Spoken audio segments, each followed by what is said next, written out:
In this video, we're going to form and solve an equation by equating areas of two different shapes.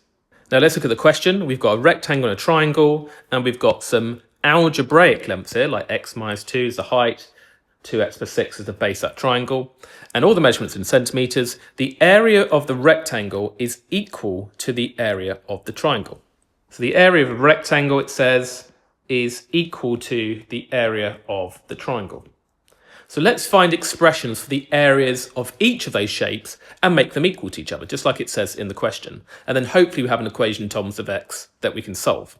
What's the area of the rectangle? How do we find the area of a rectangle? Well, it's just base times height, isn't it? So we can just do the 6 multiplied by x minus 2. Remember in algebra, when you put two things next to each other, it just means you're multiplying them together. So that's the area of the rectangle. And what about the area of the triangle?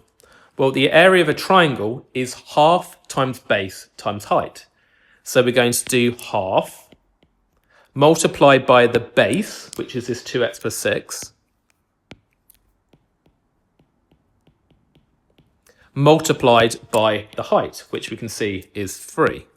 So I can just put the times by 3 on the end. So look, we've got half times by the base times by the height of the triangle. So now we can just concentrate on this equation and solve for x. Now on the left hand side, I can expand these brackets. Look, I just do the 6 on the front times by each term inside the bracket. 6 times x is 6x, and 6 times minus 2 is minus 12.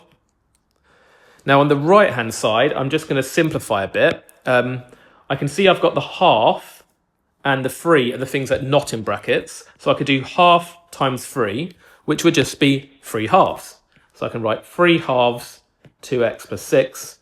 And now that just looks a bit tidy, doesn't it? What could we do next?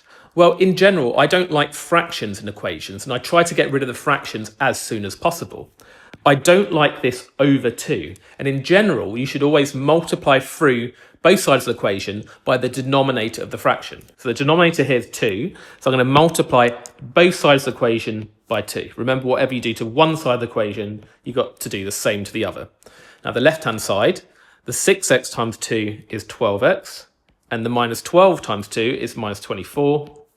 And on the right-hand side, when you have a multiplication of two things, if we want to make that twice as big, we either make this twice as big or this twice as big, but not both. That's very important. Now, if I make this twice as big, the times by 2 gets rid of that over 2 here. So that then just becomes 3.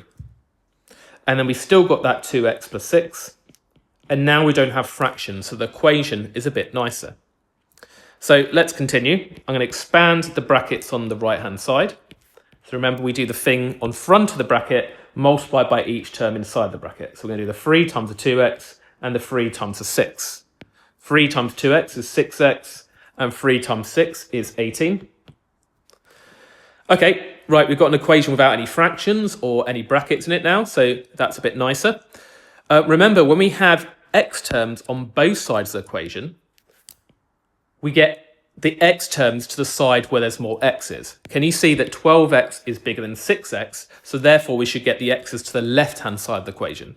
So I don't want this 6x here on the right-hand side, and the way to get rid of it is to subtract 6x from both sides of the equation. So if I do that, I'm going to subtract 6x to get rid of that 6x on the right. The 12x minus 6x is just 6x. And the right-hand side, the 6x disappears because we subtracted 6x.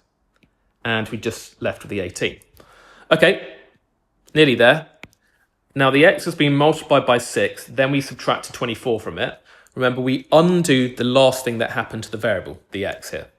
So we want to get rid of that minus 24. To do that, we do the opposite, which is to add 24 to both sides of the equation. So the plus 24 cancels out the minus 24, just leaving 6x. And 18 plus 24 is equal to 42. And then finally, because the x is being multiplied by 6, I want to get rid of that by dividing both sides of the equation by 6. So that leaves x on the left, and 42 divided by 6 is 7. So we've worked out that x is 7, and that is the final answer.